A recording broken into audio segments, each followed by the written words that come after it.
سبحان الله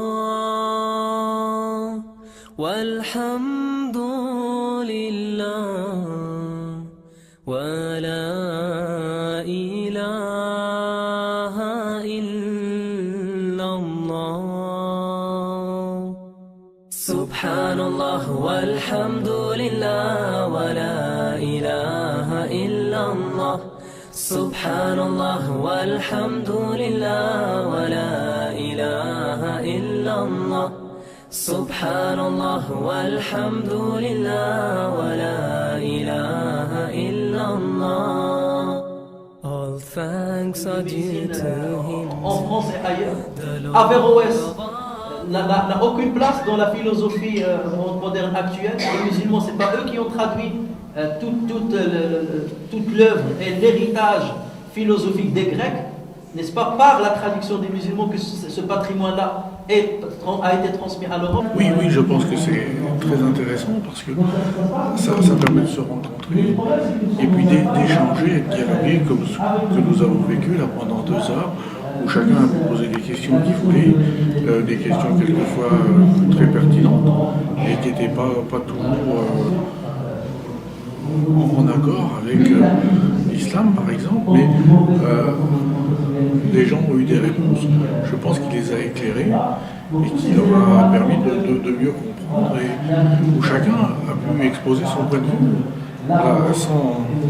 sans difficulté et où chacun a pu essayer de se comprendre.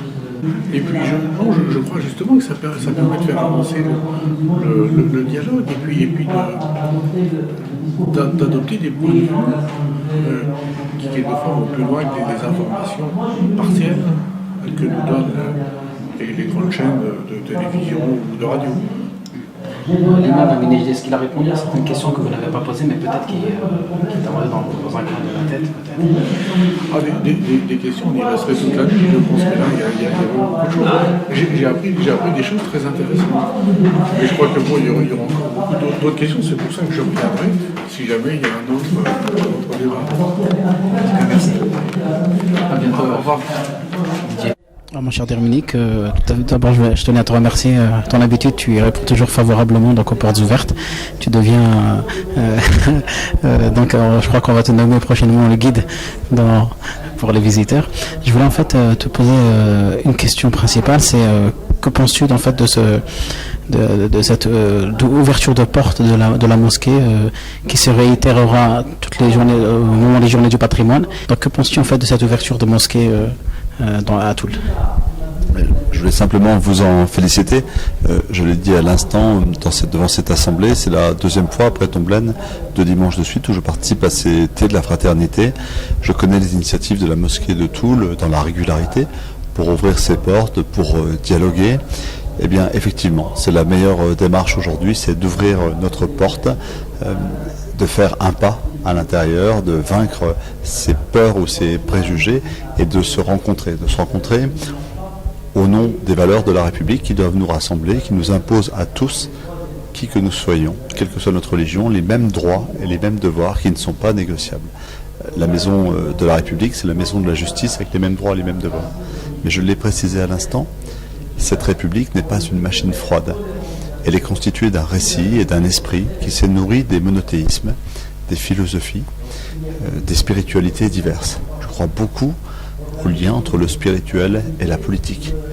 Il faut s'affranchir de ce qui peut être totalitaire dans une religion, mais il faut en prendre tout ce qui peut humaniser la politique et lui donner du sens. Nous avons besoin d'une éthique, et cette éthique, elle vient des lois les plus profondes de l'humanité, pour lesquelles les religions apportent des contributions dont la société ne peut pas se passer aujourd'hui pour affronter le XXIe siècle.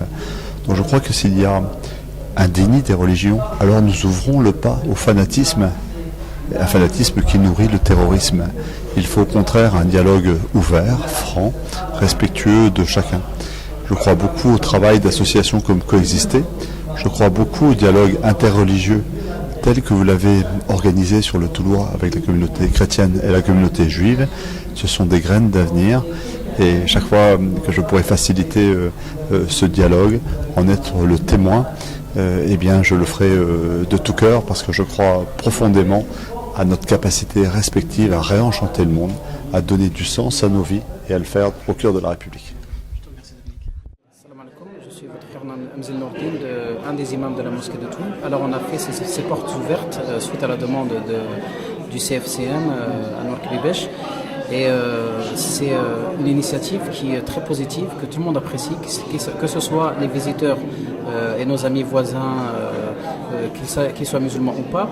Et également, c'est enrichissant pour nous, organisateurs de ces portes ouvertes. Et on remarque en fait que tout le monde est intéressé, surtout les visiteurs, qu'ils ont des questions. Tout à l'heure, nous avons eu notre cheikh Amin Nejdi, comme vous pourrez le voir dans ce reportage, qui a répondu à des questions très pertinentes et très d'actualité. Et aux questions des visiteurs. Et bien entendu, on a commencé ces portes ouvertes, Journée du patrimoine en 2014, et on a vu que ça a porté ses fruits. On a réitéré cette initiative, Journée du patrimoine, et aujourd'hui, après dans tous les événements qui ont ébranlé notre pays, nous avons décidé également d'ouvrir ces portes. Et alhamdoulilah, ça portait ses fruits et Inch'Allah ça continuera Inch'Allah. Alors je remercie tous les organisateurs qui se sont joints à nous, donc je ne vais pas les citer de peur d'en oublier quelques-uns, donc tous ceux qui ont veillé à la préparation du thé, à l'entretien de la mosquée, à l'orientation des visiteurs, à la préparation des locaux. Je remercie également notre président de la mosquée, Mohamed Sahel, qui est quelqu'un qui, comme le dit le poète arabe, Ma qala la qattu illa fi tashahudihi, qui est toujours favorable aux activités. Et d'ailleurs, on voudrait dire aussi que la mairie de Toul va faire un geste à l'association de la mosquée. Elle va remettre une médaille d'or à cette association de par les activités qu'elle a depuis les années 90. Et donc Mohamed Sahel en particulier va recevoir cette médaille en tant que président de cette association. Alors les gens ont posé beaucoup de questions, sont très intéressés, beaucoup ont dit qu'ils allaient revenir, d'autres ont dit on aimerait que ça se réitère et que ça se répète, donc par manque de connaissances. Donc on leur a informé qu'effectivement on va recommencer toutes ces initiatives, elles seront toujours répétées, Inch'Allah. Alors cette démarche va toujours se faire. Et on encourage les mosquées qui ne le font pas de le faire parce que il y a une demande qui est très importante, ça les gens nous le disent, et il faut ouvrir les portes. Et l'ouverture des portes de mosquées montre l'ouverture d'esprit de ceux qui fréquentent cette mosquée, qui ont cette initiative, et ça ne peut que désamorcer c'est-à-dire le comportement du français entre guillemets moyen, qui regarde la télé, qui est bombardé d'informations, d'islam par-ci, d'islamisme par-là, de ceci, de cela. Et lorsqu'il vient à la mosquée, il voit un contraste en fait. Il voit que l'islam n'a rien à voir avec ce qu'il voit à la télé, et ça ne peut être que favorable pour les musulmans qui ouvrent leurs portes. D'autant plus que peut-être les non-musulmans, nos voisins, nos amis, passent souvent devant la mosquée. Ils ne savent pas ce qui se cache derrière les murs. Et c'est tout à fait normal et légitime qu'on ouvre ces portes. Et ils sont très heureux. Il y en a qui sont très émus simplement d'entrer dans le lieu. Juste le fait d'entrer dans le lieu, ils sont très émus. Ils ressentent quelque chose. J'ai eu 2 personnes qui m'ont dit « je ressens quelque chose quand je suis ici ».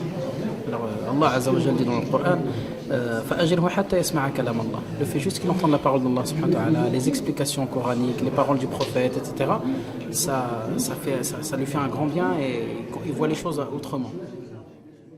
Je pense que c'est une très bonne initiative parce que ça fait connaître aux gens la religion musulmane qu'en fait peu de gens connaissent vraiment. Et c'est une ouverture donc à tous les Toulouards et à tous les gens qui ne connaissent pas cette religion, qui est une belle religion monothéiste, pleine de tolérance et que j'admire beaucoup. D'accord, merci. Et qu'aimerez-vous dire en fait à ceux qui n'ont pas visité de mosquées en général? J'aimerais leur dire qu'il faut le faire parce que tout ce qu'ils peuvent penser de manière plus ou moins positive, ça remettra leurs idées en place et ils ont une autre idée de ce qu'est un lieu de culte autre que celui de leur religion habituelle. D'accord, on vous remercie, on espère vous revoir aux prochaines portes ouvertes. D'accord, merci beaucoup. Hein. Un petit mot en arabe? Salam alaikum, hamdoulillah. Il y a certains jeunes qui ont cette mentalité. Pourquoi dois-je me justifier? Moi, je n'ai rien fait.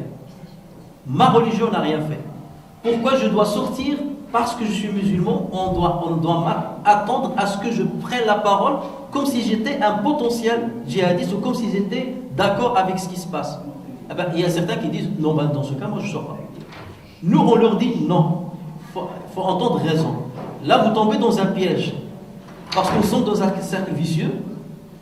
Et si on ne coupe pas ce cercle-là, nous serons déjà les premières victimes. Donc non, nous, c'est ça notre discours. Donc c'est pas quelque chose de doctrinal, ou c'est par haine, ou c'est par solidarité avec l'extrémisme. Pas du tout, faut pas croire. Mais c'est quelque part comme une protestation de certains jeunes. Moi, on vient me voir pour ça. Même parfois, alors j'ai fait un prêche spécial dédié à ça. Des jeunes sont venus m'interpeller pour me dire, mais pourquoi tu as fait un prêche spécial à ça? C'est pas l'islam, on le sait. Personne ne nous a incriminés, on le sait. J'ai pas à me justifier. Je suis comme n'importe quel citoyen, je dénonce ce qui est arrivé. Ces actes barbares, je ne m'y reconnais pas. Ces gens, je ne m'y reconnais pas. Même leur propre famille. N'oublie pas qu'un parmi les kamikazes, son père a porté plainte contre lui. Il faut le faire. Son père a porté plainte contre lui lorsqu'il a vu qu'il... Et pour qu'un père aille chez la police pour leur dire « Mon fils est en train de se radicaliser, je porte plainte contre lui », avec toutes les conséquences possibles, c'est que voilà, il a trouvé que c'est quelque chose d'abominable. Donc les jeunes disent, je me fais leur porte, même si je ne suis pas d'accord avec sa thèse, bien entendu, qui disent jusqu'à quand je dois me justifier. Moi je me dis, c'est pas se justifier, voilà, c'est éviter que des gens nous prennent pour des boucs émissaires, c'est éviter que des politiciens surfent sur cette vague, c'est éviter que les gens fassent l'amalgame. Le fait qui ne dit mot consent, c'est ça dans l'esprit, je veux dire collectif. Donc il faut qu'on parle, il faut qu'on s'ouvre, il faut qu'on discute, qu'on dialogue, qu'on partage avec